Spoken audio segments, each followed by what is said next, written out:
Hello and welcome to the last part in my year-long series where I go through the process of building my garden office. This part will be a little bit choppy. It's not that well filmed, especially towards the end, as you'll see, but hopefully it gives you an idea of what I was doing, how I did the cladding, how I did the guttering, and how I just finished off the outside of the building. As always, I hope you enjoy the video.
So I've just been properly rained off. It absolutely thrashed it down.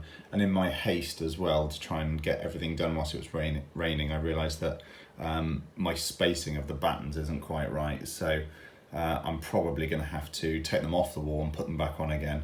And just hopefully they'll be all right so that I can use them. The wood's so soft where it's rained on them this morning that the screw is just kind of being pulled into the wood and it isn't necessarily fixing it firmly to the outside of the building, so it's kind of bumming me out a bit, but never mind. I'm going to give it a go either later or tomorrow, maybe when it's dried out a bit, but the rest of the week, typically, the rest of the next 2 weeks are meant to be dry, so see how I get on.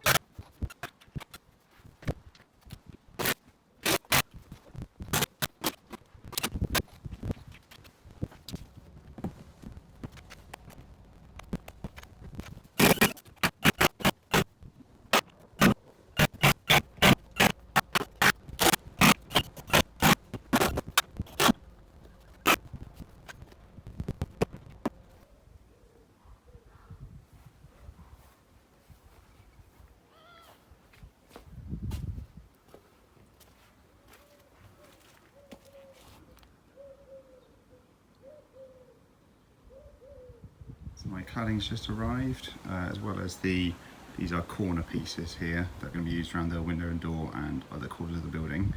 So yeah, there's 70 boards there and 5 corner pieces, and now I've got to go through and sort them all for kind of matching grain and colour so that they look nice at the front and the side. I've now sorted and kind of graded all of the cladding. So these are the ones that I'm going to use for like the back because they're more knotty. Some of them have like broken tongues. These are my corner pieces. And then these ones over here are the nicer ones from kind of darker running to lighter. So what I think I'm going to do is take the dark, literally just work my way across. So go from light to dark to light, and put them on in that order, and then just start again row by row and see how I get on.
Okay, so it's the next day, and before I stopped filming yesterday, I was very tired. I had an extremely long day, and I made a bit of a silly mistake, which you can kind of see here.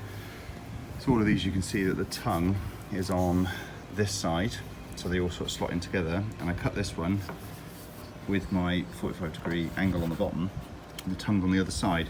So what I may end up doing, either this will be spare, and I did order a few spares anyway, what I may end up doing is starting from this side on this front wall and going this way, and then I might do it so that this board starts and I kind of put the tongues the opposite direction going this way. There's no harm in doing that, I don't think. It's just possibly resetting the machine, but anyway, I'll see how I get on with that. But it's just so you just take my notes first thing this morning, so you can see it's pretty tired yesterday. And the other thing I did as well is I set up the machine differently. So I was kind of cutting each board and then putting in the mitre angle, the 45-degree angle afterwards. And I thought there must be an easy way of doing this. And sure enough, this machine is a setting where I can turn the whole thing over to 45 degrees. It only does it to 45 degrees. So I'm hoping I can lay a board down flat across here and then cut in my 45-degree angle and essentially cut the board at the right place at the same time, which will save me a lot of time. It might be really obvious to someone that owns one of these machines, but I've only been using this for like kind of straight cuts and a few mitre cuts by kind of angling it this way and that way when I did the kind of the edging around my floor. So yeah, I'm still not entirely au fait with this machine, but hopefully this will save me quite a bit of time and will make the whole process go a bit quicker today. The other problem I had, and I'm going to find it, yeah, you can see it here, is that, and you can see there's a bit of a dent here and a bit of a dent here. So I made these marks and I went to hammer in some nails for my first board, literally at the end of yesterday. Hammered a nail in and it just bent. It wouldn't even penetrate the board. And the nail bent, and because they're ring shank nails, it was incredibly difficult to pull out. So I was able to get it out in the end just by kind of putting a hammer on and pulling it straight up and kind of levering it, instead of levering it, which has made these sort of little marks. And I might end up using this board somewhere else on the side or somewhere less obvious, although it will be kind of right up near the top anyway. But what I'm going to do is pre-drill all my holes for the boards, which is going to add a lot of time, but I think it will give a neater finish as well. So I'm going to kind of measure out properly where I need to put them on. I'm going to measure out the spacing between these, measure them across the boards, and then mark up and drill where I need to, and then hopefully that will make the job of hammering them on a lot easier. But I think it means I've got to do kind of a lot of boards in one go, otherwise it's going to be not a massive time saver. So yeah, it's going to take longer than I anticipated, I think, but hopefully it will be worth it. Okay, so here's what I've done. I have essentially marked the place where the battens are going to be. These are just sat on the ground at the moment. They're just sat on the floor. I've marked out where the battens are going to be, and then I put a level across, and I've marked on the positions where the holes need to be drilled, and I just put that across, drill the holes so they're nice and straight, and now I'm going to try and put them up.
So that was terrifying.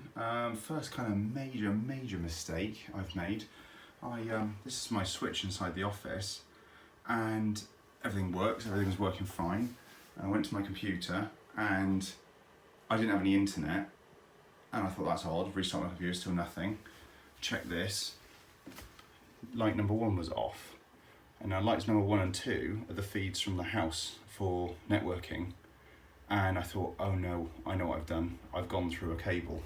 And sure enough, I'm pretty sure, if you look down through, if it's going to focus for me. Try and get it to focus. If you look, well, I don't think you can see it, but right down in there, you can see a load of insulation. There's a nail, and I think it's gone straight through one of my cables. Luckily, because I installed a redundancy, I was able to move this one over from here to there. The light came on and I've got internet again. So, phew, but my goodness, it has meant that my redundant cable is now gone. So hopefully I won't have any more accidents. So this piece here is a perfect example of if I was doing it again and I knew what cladding I was going to be using, I wouldn't be doing this. Because you can see that this section here and this section here is sort of similar. I might have been able to work out this better or have a slightly narrower door or something, but I thought cutting out this tiny strip along here was hard enough. But this one, you can see, you're just left with this thin strip of this board, which looks great, custom fit and everything, but my goodness, cutting that took forever. I'm dripping.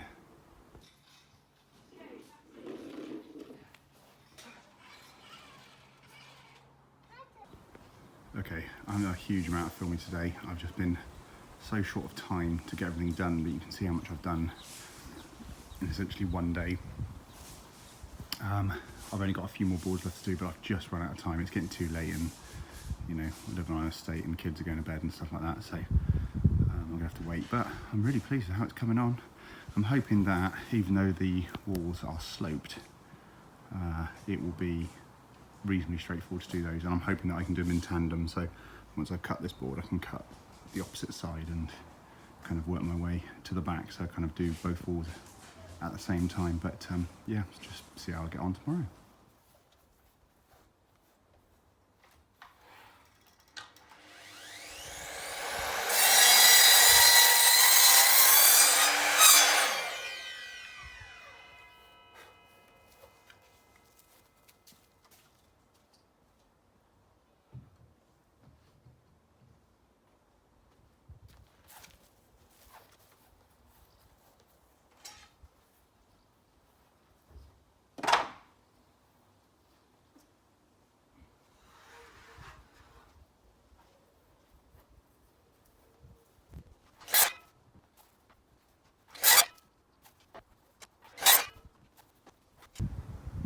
Okay, so it's taken me about 3.5, 4 hours just to do these 15 boards. But you have to remember I have to cut each one with a mitre cut at the bottom, and then mark up all the holes, drill them, then hammer in the nails and then put them here. But it's looking, you know, apart from a tiny little wavering line, pretty consistent everywhere, so I'm pretty happy with that. What I did was, because there's only a very slight angle on my roof, a couple of centimetres, I thought I'll cut all the boards the same length and line them all up under here, and then when I get to a roof timber, I will just trim off a bit so that all the nails stay straight in a line, and it means I don't have to kind of redraw them or work anything out, and then it goes back up to normal again, and then it drops down again, and so on and so forth. So I thought that was the easiest way to do it. But yeah, it's coming along, looking good. Made a slight mistake here in that I should have started this board slightly further over. I started it in line with the building as opposed to in line with the timber, but I'll have to just cut a strip there, and then the corner piece will hide that, which is a bit annoying, but yeah, never mind. Looking good. Okay, I finished the side. Everything looks nice and equal. A little kind of wobbliness to some of these lines, but overall it's not too bad. Got my line for my double outdoor plug socket there, and this board here I had to cut down, which, by the way, if you're doing it by hand, cutting this board took me 20 minutes. It's softwood, but it's so hard that it just takes ages, and I'm going with the grain. So anyway, I'm really delighted with how it's looking. And I've got a few bits to sort out. I've cut all the wood for the side, and I'll be doing that tomorrow.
So it's December again.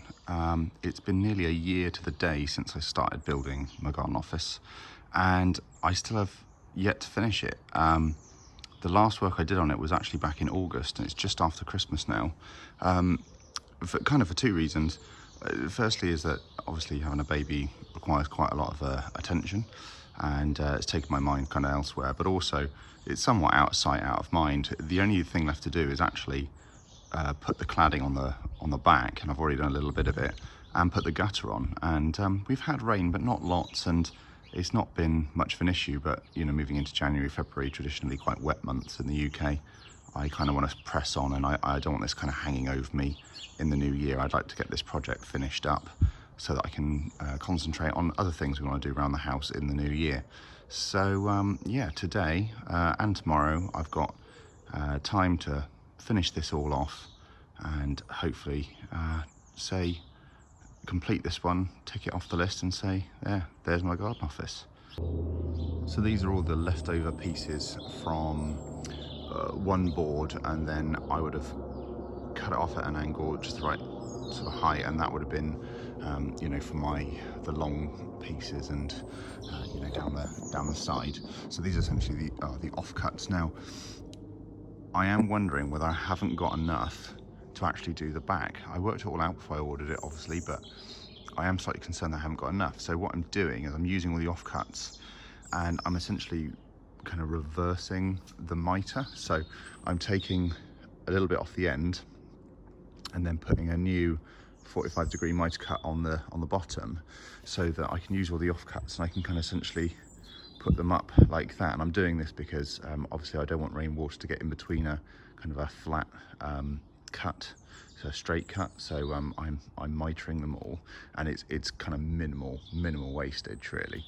So this is what I'm kind of currently going to do. Now the good thing is that these boards are longer than the gap between the back of the office and the top of the fence, so they're kind of sort of back here like that, so it will look like a single board from the back, but actually the whole back will be made up of lots of little boards. So I'm just kind of going with it and seeing what happens at the moment. It might be that I've got enough, might not, but I've still got kind of do around the edges of the windows as well yet, so I'm just gonna see what happens.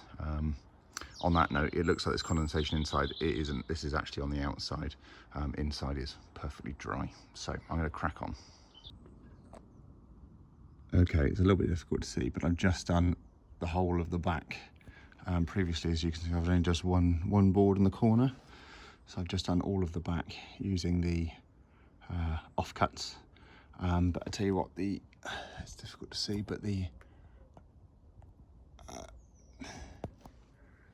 screws at the top here are almost perfectly in line with the fascias, so trying to hammer those in was impossible, and it just took forever, and some of them aren't quite as hammered in as I want, or a little bit wonky, but it's done now and I won't ever have to do it again.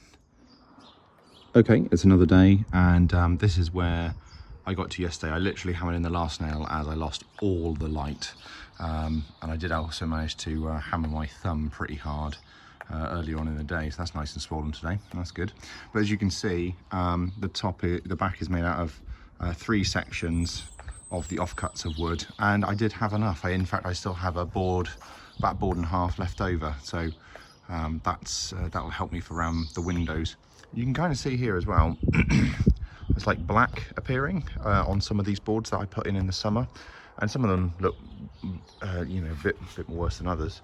I've read into it, and apparently it's kind of like the sap and the sort of moisture that comes out of the boards, and that kind of goes a bit mouldy, and then in the summer it will go again, and it's quite natural. If I'm really bothered by it, or it doesn't look right, or I'm concerned about it, I might kind of treat it or something, but I think I'm meant to leave Siberian larch and kind of western red cedar kind of untreated and let it do its thing. But you can hear that drip now, actually, which is coming off the middle of my roof there, and that will get solved today, because today I'm putting on the guttering, and you can see I've got the overhang of the roof there, so the gutter will go over here and capture the rainwater, and there'll be a downpipe here, and it will then put it out through the back of the fence. So that's what I'm going to crack on with now.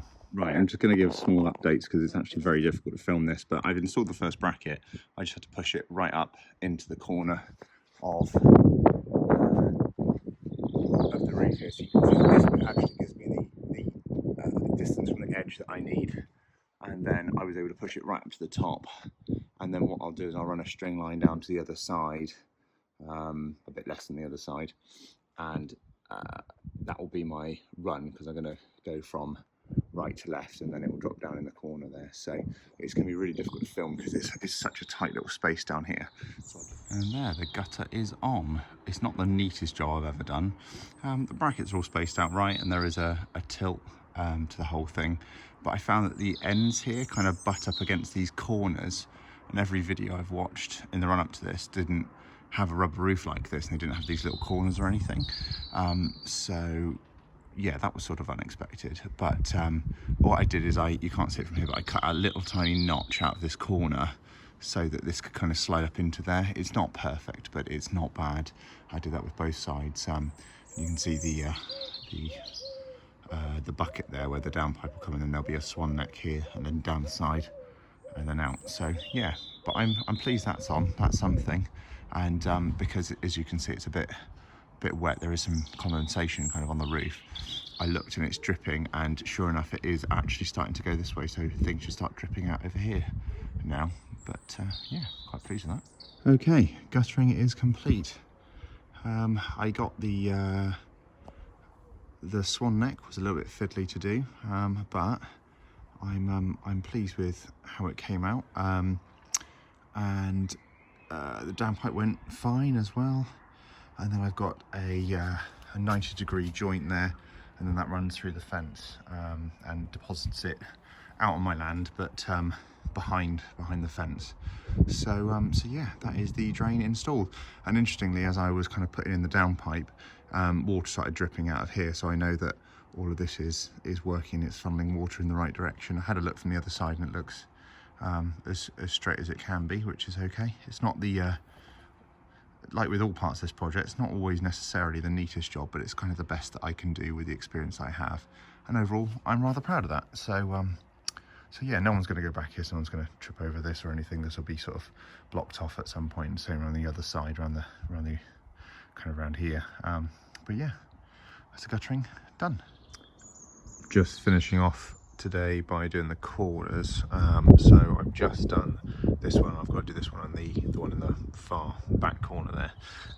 Basically what I'm doing is holding a corner up against the corner of the building. I cut these back in the summer, and then marking up where the nails have to go, and then drilling some holes and then nailing them in, and each one is slightly different. So yeah, just going along and doing each one at a time, but it's a pretty straightforward job really.